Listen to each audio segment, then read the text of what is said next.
In this video, we want to evaluate the double integral from 0 to 1, y to 1, of 1 over x to the fourth plus 1, dx, dy. And the way it's given here, we would have to start with integration with respect to x. But this is going to be pretty difficult to integrate with respect to x. Almost impossible. It doesn't tell you here to change the order of integration.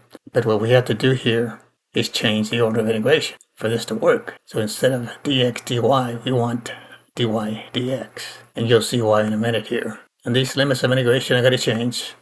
This is pretty straightforward when it's just numbers here, constants, but here we have a variable y, so you have to look at the region. That's why we did those exercises in the last video. So here we're still going to have the function x to the fourth plus 1, and we want dy first, dx, instead of dx dy, because notice in this order we're integrating first with respect to y, and we have x to the fourth plus 1. So this is just a constant. It's like you had 2 integral of 2 dy. That's just 2y. So let's look at the region that goes with this particular one here, because we have to use that region in order to change the order. So this would tell me that these go together here, that x would equal to y, and it goes to x equal 1.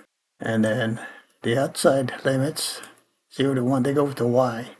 So this would tell me that y equals to the lower limit, y equals 0, to y equal 1. So since it's dx here, we're going horizontally in the region. This is y equal to x. That's the line, y equal x. If I label this as 1 here, then replacing the x by 1, I get 1 for y. This would be 1 over here. That would correspond to the line y equal to 1. And of course here we have the origin. So if we look at this, let's look at the x here. X goes from y to 1, or y equal x. So horizontally, if we go horizontally, this is y, or x if you want, to y, and then from there it goes to 1. We get this. That's why we have the limits here, from 1 to y for the x. And the y, of course, goes from 0, y equals 0, which is the x-axis, to y equal 1, which is right there. Everything in between there, everything in between here. So for that one, the region here is R. That's the region. So to change the limits then, you're going to go vertically now, like this. Go along the y. So we have dy dx. So in this case, if you go from here to here, that's y 0, because this is y equals 0 is the x-axis. This would go from y equals 0 to the line, which would be y equal x. And of course the x now comes along this way. X equals 0, x equal 1. So this would be 0 out here.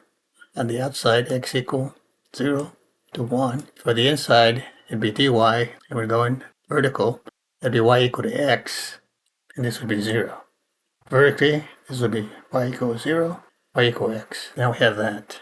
Those are the limits then. This would be 0 to 1. And now here we're going to integrate, but notice it's with respect to y. So that's just going to put a y here. This will be y, because this is constant now. Integration with respect to y means that any x's over here are constant. So I have y then over x to the fourth plus 1.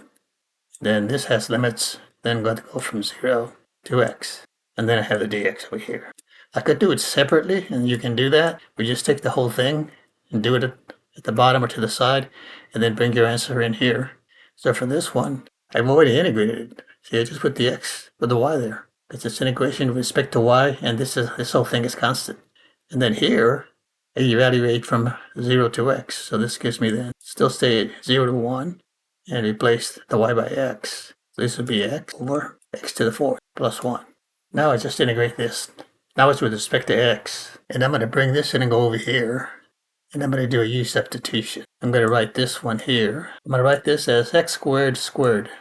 And I'm going to let u equal to x squared. Then du would equal to the derivative of this is x, or 2x squared, or 2x I should say, dx, okay?